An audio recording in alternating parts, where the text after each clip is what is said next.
Le centre d'incendie et de secours de la ville de Méricourt a vécu ces dernières heures vendredi dernier lors d'une cérémonie officielle de remise de médailles pour la dernière fois après 90 ans de fonctionnement au sein de la commune. Retraite pour les uns, autre caserne pour les autres. C'est avec une certaine émotion que M. Bernard Bode, maire de Méricourt, a salué la qualité du service rendu et félicité les sapeurs-pompiers qui ne seront pas oubliés. Ils seront représentés sous forme de sculpture sur l'un des ronds-points de la ville. Et pour ce bâtiment, 90 ans d'existence, ce serait peut-être vous rendre un très bel hommage, très très bel hommage, que demain ici nous puissions accueillir une épicerie solidaire. Voilà, merci à chacun.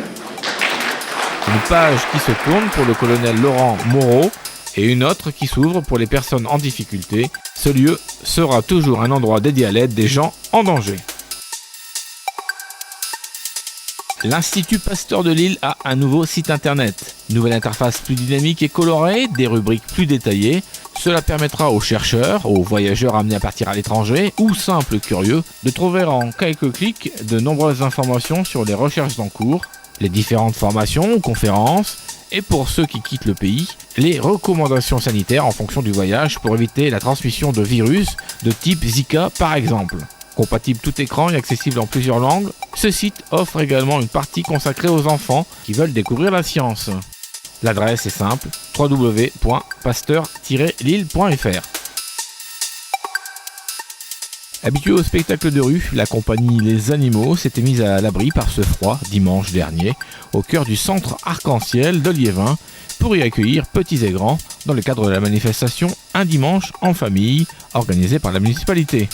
Des poules, de la danse, du chant et de gentilles marionnettes, un petit bal de rien du tout a amusé les enfants durant 45 minutes dans un univers coloré où la famille Tcherkatrova a fait son show au milieu d'un décor de brocante qui a bien fait rire les petits mais aussi les grands.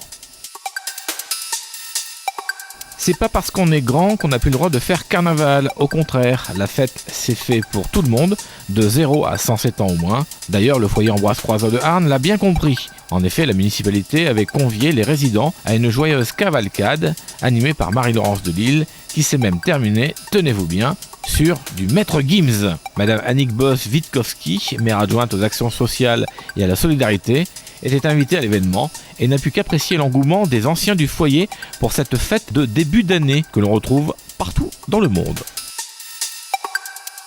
Il ne reste qu'une journée pour faire des demandes de bourses communautaires auprès de la communauté d'agglomération de Lens-Liévin. Les dossiers d'inscription doivent être en effet remis rue Marcel Samba à Lens avant ce vendredi 4 mars et permettre ainsi aux étudiants ayant fait une partie de leur parcours scolaire sur le territoire et n'ayant que peu de moyens pour continuer, d'obtenir ainsi une aide pour la suite de leurs études. Retrouvez toutes les informations pour les demandes sur le site de la communauté d'agglomération de Lens-Liévin, www.communopole-lensliévin.fr. C'est l'hypnose que le public du spectacle de Max Hypnosis a pu découvrir samedi dernier au centre culturel Jacques Prévert de Arnes. Sélectionné pour la France à un incroyable talent en 2015, ce jeune hypnotiseur de génie vous invite à dormir debout en douceur et avec beaucoup d'humour. Et croyez-moi, les Arnésiens ne sont pas restés éveillés très longtemps. Le plus dur a été de leur faire quitter la salle. À Méricourt, l'aménagement du chemin du Bossu continue avec la participation des habitants. Grâce à Samuel Lemort, un photographe professionnel natif de la commune, vous pourrez retrouver au gré de vos promenades des gros plans du microcosme local, type coccinelle, araignée ou encore abeille, pour rappeler le rôle de tous ces insectes sur notre environnement. Les enfants de l'école Saint-Exupéry et ceux du périscolaire ont pu, à l'occasion de l'inauguration des panneaux, présenter une très belle exposition sur les insectes, une façon d'apprendre à vivre avec la nature et à surtout la protéger. Attribution de la délégation pour le service de l'eau, appel à projet, sport, santé et bien-être pour Vivalet et renforcement de l'attractivité du centre-ville de Lens. Ce sont les trois gros sujets qui étaient en délibération mardi soir au conseil communautaire de l'agglomération de Lens-Liévin. À partir du 1er avril prochain, ce sera Veolia qui se chargera de la production d'eau potable sur notre territoire. Une baisse de 4% sur le tarif proposé a privilégié ce prestataire. Le deuxième sujet de discussion concernait le centre-ville de Lens, qui subit depuis quelques années le contexte économique difficile et voit les potentiels acheteurs se diriger plus facilement sur les grandes zones commerciales. La communauté d'agglomération vient de signer une charte d'objectifs entre les commerçants, les riverains, les élus et la CCI de l'Artois pour renforcer l'attractivité sur le centre-ville avec une stratégie digne d'un grand groupe industriel.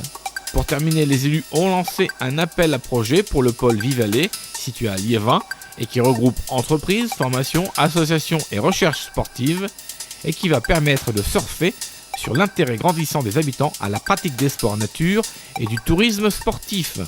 Le pôle métropolitain est en marche et devrait favoriser ce type de projet sur le territoire.